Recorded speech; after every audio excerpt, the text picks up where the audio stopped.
Welcome to Premier Scene. I'm William McLaughlin and I'm here at day 2 of the 56th BFI LFF. We're going to go and see Nick Murphy's new film, Blood. Could you tell us a little bit about how you moved from doing Awakening and how you came to be doing Blood? Well, I was attached to Blood before I did The Awakening, and the Awakening script sort of worked out quite quickly, and Rebecca's availability worked, and that got up and running first. But in actual fact, Pippa and Nicola, the producers who hired me, if you like, got to me first. But we had to put this on ice a little bit and develop the script in the background. Bill continued to do little bits and bobs on it and keep the thing tightening and little bits of work going on it. So by the time I finished The Awakening, it was in amazing shape, and I could just sort of step off this and straight into that. That's why I did a film last year, and I'm here again. It's not like it only takes a few months to make a film. Yeah. Very, very busy man. What was the pull for you as a director about Blood? What kernel of the script? Or well, great pieces of work are always about more than they claim to be about. And what I liked about the script is on the surface, and indeed in the here and now when you watch the film, it's pure thriller. Okay, it's are they going to get away with it? These people, they're investigating their own crime ultimately, and the here and now of the story is itself thrilling in the oldest sense of the word.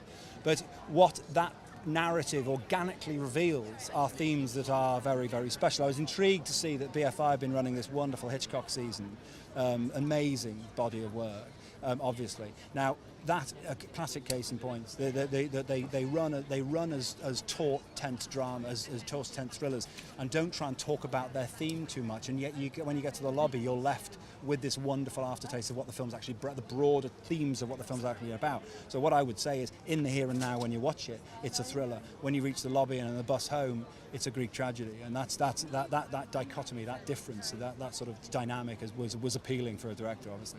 I got the part just as sort of any actor normally does. I auditioned, I heard about it, I auditioned for the part. I met with Nick, the director. He talked about how he was going to film it, how he wanted very, very naturalistic performances. He wanted to kind of really lift the dialogue off the page, and so we sort of had a bit of a workshop stroke audition, and I got the part, and then we had a sort of period of rehearsal, and then we started the film. Great, and we spoke to Nick last year when he brought The Awakening to the BFI. Was it a real pull to have a director say he wanted a sort of realistic performance? And how do you achieve that when you're working on set? How do you maintain that? It's great when, as soon as I met Nick, I sort of thought, this is a director that I am so thrilled to be able to work with, because he has a way of making you feel very relaxed on set. He also, he cast me with some brilliant actors, which is also makes it much easier to be natural with. And as I say, we had this sort of rehearsal period which allowed me to get to know them a little bit. So especially when you're doing incredibly emotional scenes and you have to really connect with someone, you want to feel like there's something in them that you kind of can fall in love with or hate, or whatever it is that you're trying to portray. And so I really felt that we sort of managed to create that. Brilliant. And you mentioned your brilliant cast. You've got Stephen, Paul, Natasha and Brian Cox, yeah. Mark Strachan.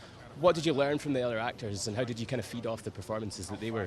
Most of my scenes were with Stephen, and if there's anything to learn from any actor, it's Stephen Graham, because he's, as far as I'm concerned, one of the greatest living actors we have in this country.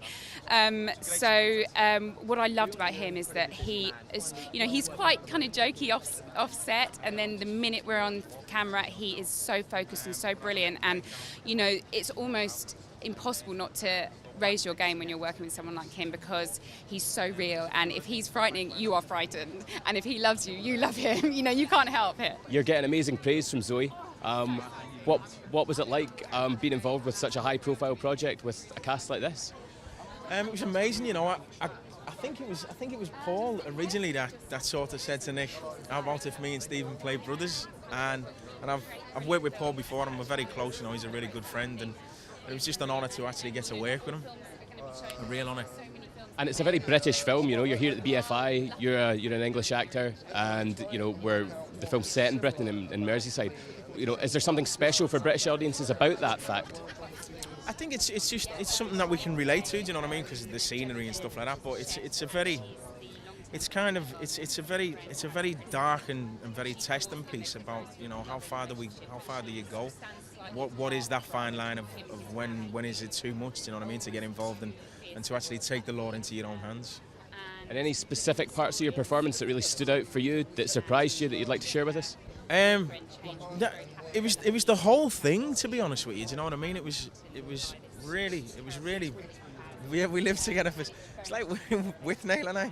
It was Morecambe and yes. We've got a great picture in my house. I've got a lovely photo of the two of us in bed reading the script. But it was I got kicked out once or twice. He didn't let me in as well when I came home late once. I had to sleep in the lift. Sounds tough. Yeah, it was very tough. No, but it was just it was great to be able to have that intensity.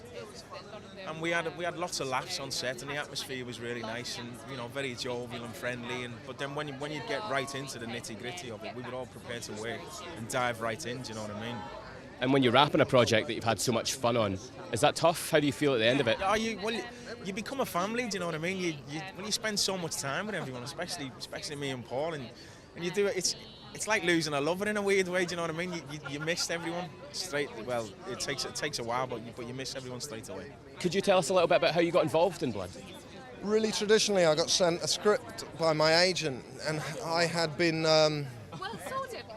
I knew Nick's work. I'd seen his film, and I'd seen Occupation, which was a brilliant TV series here that he made about British soldiers returning to Iraq as private contractors, and it was fantastic. So that was good news. And then I read the script, and I've been looking for something for me and Stephen Graham to do together, and I rung up immediately and said, "Stevie, I found it," and he said, "I'm in," and that was it. Cool. And so what's it like working with Nick, who's obviously a rising star as a director at the moment? I mean, how did you find working with him? It's dreadful. I think director is a lot of expectation. We should probably call him a suggester. No, I'm joking. He's a really fantastic director, and I hope to be working with him again and again and again and again and again. And was there something particularly captivating about being in Britain making this film, and it's a British story for maybe British audiences? Yeah, I loved coming back to Britain, and I realised actually I want to have some real estate in terms of films and TV, and because I miss it, and I miss the country, and I miss the people, and I absolutely do miss the opportunity to do work that has a sort of, it sounds really poncy, but has a real purity of intent. It's hard to find in America for a young British lad.